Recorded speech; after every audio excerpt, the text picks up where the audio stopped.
Thierry Toujon, bonjour, vous êtes sur Web TV Info et nous avons la chance d'être avec Ignatius qui va se présenter. Bonjour. Bonjour, donc c'est Ignatius, Jérôme Rousseau dit Ignatius, parce que j'ai deux noms. Et oui, ton vrai nom donc et ton nom de scène. Comment tu l'as trouvé ce nom de scène?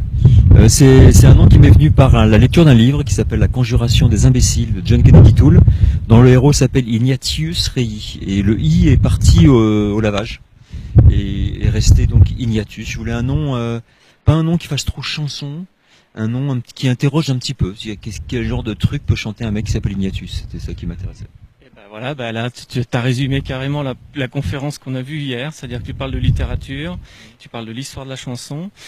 Je t'ai déjà posé la question, mais je vais te la reposer. En quoi ça, le fait de travailler sur la musique, sur la chanson, sur l'histoire de la chanson, ça te permet toi de progresser?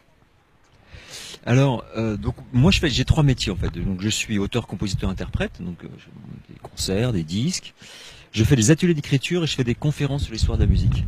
Et moi j'ai réalisé que quand je faisais mon métier de chanteur, je tournais un petit peu en rond, je disais un petit peu toujours les mêmes choses, je me levais tard le matin. Et le fait de faire des ateliers, ça me fait écrire, ça me fait rencontrer des gens. Et le fait de faire des conférences, déjà je les vis, et je les prépare un peu comme des petits spectacles. Et le fait d'écouter la musique des autres, de m'intéresser à l'histoire de la musique, ça m'éclaire ça me donne du recul sur ce que je fais, ça me donne aussi des idées, et je crois que ça m'enrichit simplement, quoi. D'accord. Donc pour ceux qui ont pu assister à la conférence hier, il y a eu tout ça parce que tu as chantonné un petit peu. Chanté, on peut dire. Tu as fait effectivement une rétrospective de toute cette francophonie pour le chantier des Franco. On rappelle que c'est l'anniversaire, c'est les 20 ans. Et puis tu as aussi mêlé ça à des haïkus. Alors l'idée c'était comme la demande des Franco, c'était que ça soit interactif. Donc j'ai proposé au public de m'interrompre à tout moment pour faire donc ce que j'ai appelé des tests aveugles, puisqu'on va pas dire blind test, puisqu'on est en francophonie. Donc je chantais des petits bouts de chansons, et il fallait se rappeler qui était l'interprète. Puis après souvent je disais une anecdote liée à cette chanson. Et puis je dis aussi pour interrompre, peut-être c'est bien de faire des petites parenthèses un peu poétiques, un peu souriantes avec des haïkus, parce que donc ça fait des années que j'écris des haïkus, très régulièrement, j'en ai écrit beaucoup. Et je les ai intégrés à mon dernier spectacle. Donc j'ai fait tout un travail un petit peu d'interprétation de ces textes que je dis. Et je dis tiens, ça peut être aussi marrant d'en faire quelques-uns dans le cadre de la conférence. Et donc tu en as fait un certain nombre, parce que alors t'as pas été très interrompu finalement, peut-être à ton regret. Ouais, je pense que les gens n'osaient pas, donc je me suis interrompu moi-même en fait, plusieurs fois, parce que quelquefois certains l'ont fait, mais l'idée c'est que ça soit plus souvent, et puis un peu peut-être au milieu d'une phrase, je me disais tiens est-ce que quelqu'un osera m'interrompre au milieu d'une phrase, et puis reprendre après le fil de mes pensées, mais les gens n'ont pas osé, ils sont trop sympas. C'est ça, ils sont trop sympas, trop respectueux. Mais bon, voilà, c'est très bien. Après l'album Époque, tu vas rentrer dans. Oui, excuse-moi. Et toi aussi, tu as le droit de me demander un haïku quand tu veux pour interrompre le. Voilà, j'avais pensé à autre chose, mais on va y arriver. Après l'album Époque, donc tu te produis comme ça, ton envie c'est de te produire.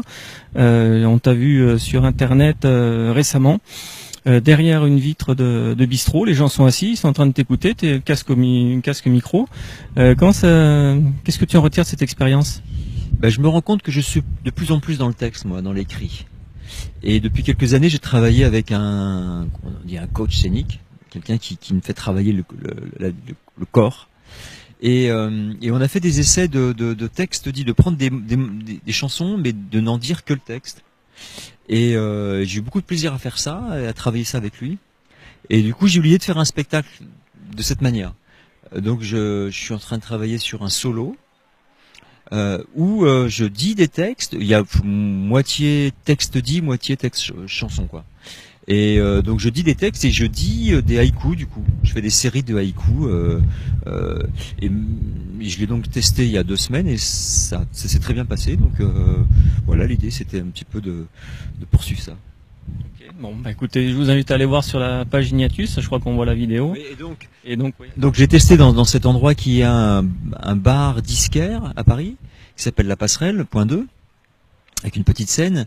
Et donc j'ai fait l'essentiel comme du concert dans le bar, sur la petite scène. Mais comme j'avais effectivement un système de serre-tête, de casque serre-tête, Donc j'avais la liberté de bouger autant que je voulais. Et C'est le secret du direct en fait. c'est le message. Et pardon. Et donc à un moment je me dis bah tiens mais si je dis le texte dans la rue, les gens vont m'entendre. Et donc j'ai fait une série de haïkus dans la rue. Donc ils me regardaient, donc ils ont tourné la tête et ils me voyaient dans la rue en train de dire mes haïkus. Et même je suis allé sur la route, au milieu de la route, et à un moment il y a des vélos, des motos qui sont passés, et ça donnait un truc tout à fait étrange, surprenant comme j'aime. Eh ben donc à toi. Tiens, je te laisse le micro. Tu vas nous faire peut-être deux haïkus. Pour commencer. Si tu veux, ouais. Alors qu'est-ce que je pourrais, lesquels faut que je choisisse?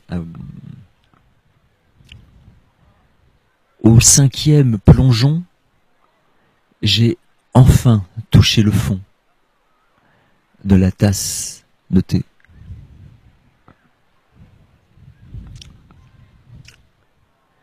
J'ai frôlé la vie dans un grave accident de la routine.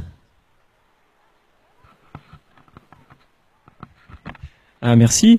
Alors maintenant on peut peut-être faire un petit test. Si je commence par te dire sur le glacis du glacier qui chantait, est-ce que tu peux me faire une suite? Sur le glacis du glacier qui chantait, j'ai mangé une glace au suçon. Et ta peau sur ma bouche me glaçait. Merci. Bon bah je pense on peut peut-être en faire un autre que t'as. Alors celui où tu disais je fonds, je crois. Il y a la fonte, histoire de la fonte. Quitter le glacier. Devenir iceberg. Être libre. Dériver. Effondre. Est-ce que tu pourrais très simplement, il n'y a peut-être pas d'explication, mais est-ce qu'il y a une explication à ce texte?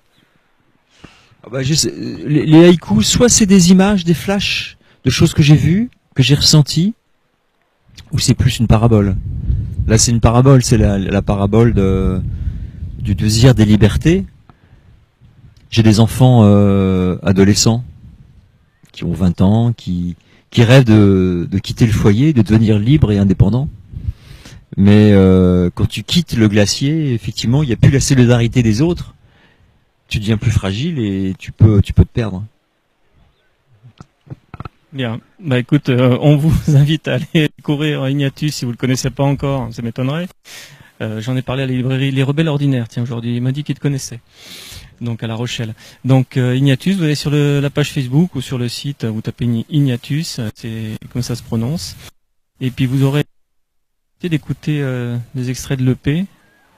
On rappelle l'EP? Époque. Époque, comme ça se prononce. Et donc avec un K à la fin quand même. Et on aura le plaisir de te recroiser, j'espère, et on te remercie vivement de nous avoir accordé ces instants. Merci, à bientôt.